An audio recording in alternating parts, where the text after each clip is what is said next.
Bonjour à tous, bienvenue sur Buttercream Suspension. Aujourd'hui nous allons faire une révision d'une RockShox Pike, service complet les 200 heures, donc vidange avec changement des joints complet. Nous allons aller chercher la documentation nécessaire sur le site de RockShox. trailhead.rockshox.com. On rentre le numéro de série de la fourche, on télécharge la documentation PDF en français, avec la liste de tous les outils nécessaires. Voilà, c'est très bien fait, il y a toute la gamme de démontage étape par étape. Voilà, c'est parti. Une paire de gants, des lunettes, de l'huile W3, de la graisse, les clés BTR, les joints, un petit chiffon, tout ce qui va bien pour essuyer l'huile qui va sortir, de l'alcool. Ça c'est pour enlever les joints, des pinces circlips pour enlever les circlips, le truc pour enfoncer les joints spi, un petit réservoir. Voilà, donc là les différentes huiles et la fourche. Alors je vous invite aussi à prendre un pied d'atelier, ça c'est franchement super pratique. On va aller chercher la pression et la noter. On dégonfle. Moi j'enlève carrément l'écrou ici. Ça permet de changer le token, d'enlever le joint. On nettoie tout bien. Donc, je me suis fait des petits bacs avec ce qui est vieux, ce qui est nouveau et là où on va verser l'huile. Voilà, donc on commence par changer ce joint. On nettoie bien la crasse. Cette fourche n'a pas dû être faite depuis 3-4 ans, donc elle est assez sale. Alors moi j'en remets un peu de joint pour vraiment faire l'étanchéité, c'est important. On va démonter le bas de la fourche. On enlève l'écrou pour régler le rebond. On desserre, c'était pas trop serré d'ailleurs. Et là on desserre en fait juste 5 mm. Pareil, hein, c'est expliqué encore dans la nomenclature. Voilà, on desserre 5 mm pour pouvoir taper dessus, pour enfoncer les air shafts à l'intérieur. C'est un peu conique en fait et ils sont bien montés serrés à l'intérieur une fois. Donc voilà, je redévisse plusieurs fois, je retape, je redévisse.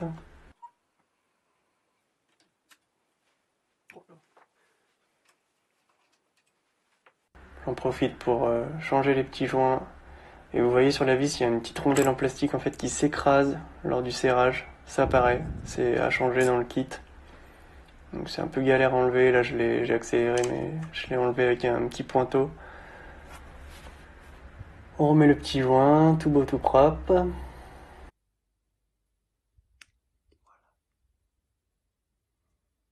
L'autre côté pareil.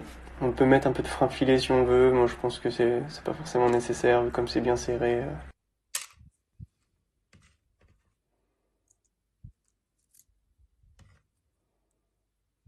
Voilà, on prépare ça pour le remontage plus tard. Nickel. Ensuite on va enlever donc le bas de la fourche. Normalement ça vient tout seul, mais des fois un petit coup de maillet ça aide. Voilà, donc faites attention, il y a de l'huile dedans. Il y a 10 ml par fourreau. L'huile est normalement bien dégueulasse.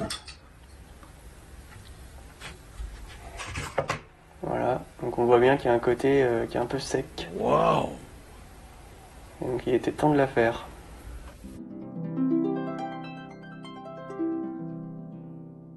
Là je vais enlever les petites mousses. Ces petites mousses servent à récupérer toute la crasse qui s'infiltre par les joints spi. Vous voyez, ils sont bien pourris. Donc ça se jette direct à la poubelle. Ensuite, je vais enlever les joints spi. Des fois c'est très dur à enlever, des fois ça va. Ça dépend des modèles, ça dépend des fourches, ça dépend du temps qu'ils ont été montés. Donc là j'en ai profité pour resurfacer un peu la surface avec un papier à toiler, 600, très fin. Si vous voyez c'est très dégueu, je ne le montre pas dans la vidéo, mais j'ai brossé un peu toute la croûte calcaire qui s'est fait en fait au niveau des mousses. D'ailleurs du côté du fourreau qui avait plus beaucoup d'huile, donc je pense qu'il y a d'ailleurs un peu de fuite par ici. Donc voilà, on remet les nouveaux joints spi, là ils s'enfoncent très très bien. C'est assez rare, d'habitude il faut le truc blanc là pour les enfoncer au maillet. Donc là je les ai enfoncés à la main, il n'y a aucun souci. Pas trop les enfoncer pour laisser de l'espace en dessous avec la mousse. Il n'y a pas de butée chez RockShox, pas comme Fox. Alors moi ce que je fais c'est voilà, je mets carrément une petite dose d'huile pour faire trempette des nouveaux joints. Voilà.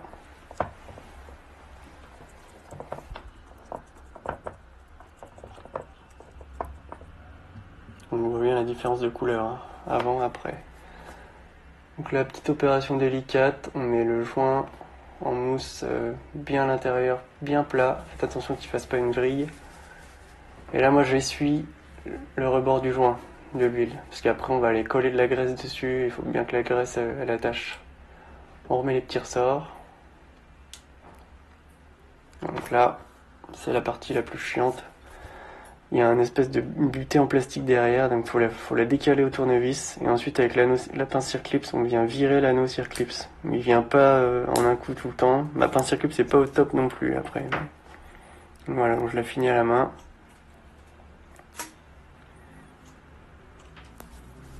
Et ensuite, avec un gant, ça glisse, c'est plein d'huile, on vient enlever l'air shaft.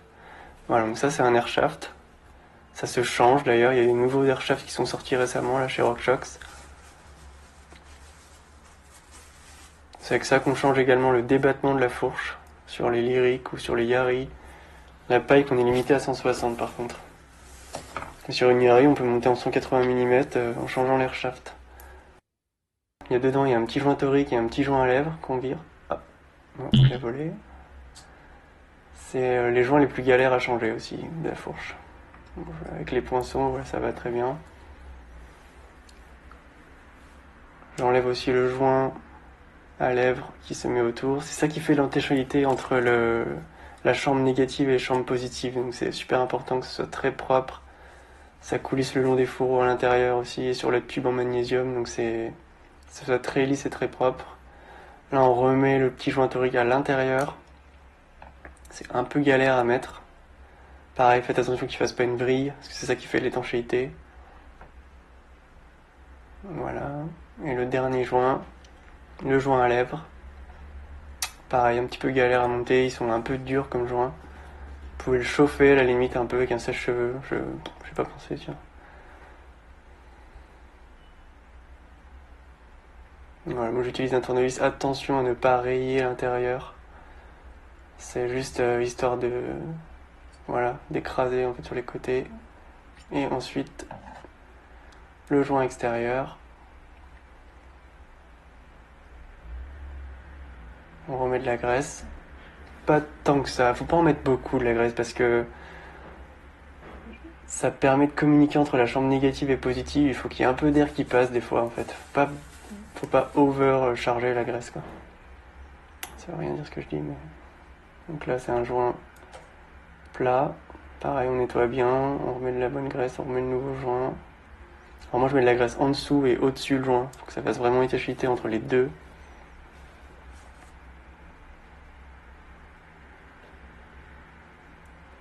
On prend bien son temps, voilà, on met bien de la graisse partout, c'est de la Butter SRAM. Il y a d'autres marques, hein, ça va bien aussi. Voilà, on n'a pas vu là, mais c'était là qu'avait été écrit la taille de la fourche avec le débattement en fait. Ensuite, on va passer sur la partie hydraulique. La cartouche à bain fermé. C'est assez simple, c'est une cartouche comme ça complète. Ça se change aussi d'ailleurs, on peut upgrader avec les dernières, il y en a pour 250 €. Ça permet de repasser sur une fourche complètement neuve et complètement nouvelle sans forcément casser son porte-monnaie. Donc là attention, c'est un peu sous pression, voilà, ça coule.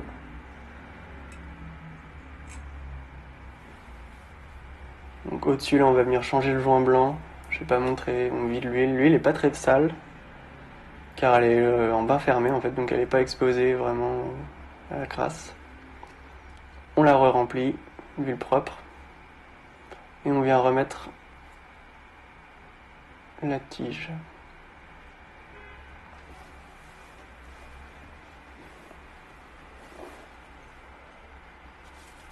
Donc je l'ai serré dans un étau très doucement, hein, avec des mâchoires en aluminium et un chiffon encore autour. On va surtout pas écraser cette cartouche, faire très doucement. On serre aussi au couple, voilà, on serre pas comme un bourrin. Voilà, donc là on fait des va-et-vient avec la tige en bas pour évacuer les bulles d'air. qu'on voit que voilà, qu'il n'y ait plus d'air en fait. On remet sous pression un peu en huile. On remet le petit bouchon et là c'est pareil, il y a un nano circlips en fait qui tient ce bouchon. Je l'ai pas montré en vidéo pour l'enlever, c'était un peu une galère. Ma pince circlips était un peu trop grosse. Donc là j'ai remis l'anneau circlips, j'éponge bien tout l'huile en fait qui est ressortie. Voilà, et on remet la cartouche en changeant le joint aussi autour, au-dessus. Donc là la douille c'est du 32 je crois. L'autre côté c'est 24. Voilà, on serre bien, pas trop fort. J'ai pas le clé dynamométrique mais bon franchement. Ensuite on remet l'air shaft. On les met les deux ensemble collés, qu'il n'y ait pas de pression négative dès le montage. Les deux, le joint du haut et le joint du bas sont vraiment collés. Voilà, et là après on vient remettre l'anneau circlips. Après je me suis mis à l'envers pour vraiment écraser avec tout mon poids sur la table. Voilà, ensuite on lui passe la bague au doigt pour faire les petits sags. Là, on est généreux, on met du butter sur les joints spi. C'est pas grave si ça déborde sur les petites mousses, on en met plein. C'est ce qui fait que ça va bien coulisser. J'ai oublié de mentionner, mais il y a aussi des joints SKF qui ont moins de friction et qui ont une durée de vie un peu moins longue par contre, peut-être.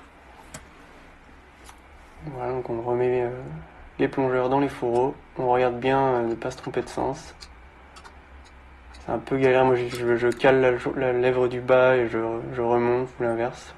Voilà, et là, on va aller verser 10 centilitres d'huile 0W30 dans chaque fourreau pour la lubrification interne. Donc c'est ça qui va aller venir lubrifier vos fourreaux et l'intérieur. Donc voilà, on met ça dans chaque fourreau. Donc vous voyez, j'ai pas plaqué la fourche complètement encore. C'est-à-dire que les tiges à l'intérieur ne viennent pas complètement contre les vis. Voilà, on approche les vis. On serre bien car la rondelle plastique est neuve. Du coup, il va falloir l'écraser pour qu'elle marque l'empreinte. C'est ça qui fait l'étanchéité du bas en fait. C'est un joint, en gros, un joint sec. On remet le petit bouchon. Alors c'est les mêmes images qu'au début que j'ai inversé. On remet en pression. Donc là le mieux c'est de remonter la fourche sur le vélo et de remettre en pression. Faire enfoncer la fourche plusieurs fois, de remettre en pression, renfoncer plusieurs fois, remettre en pression. Que les chambres négatives et positives s'équilibrent bien. Voilà, donc là je vous l'ai remis comme ça en attendant, c'est pas ma fourche donc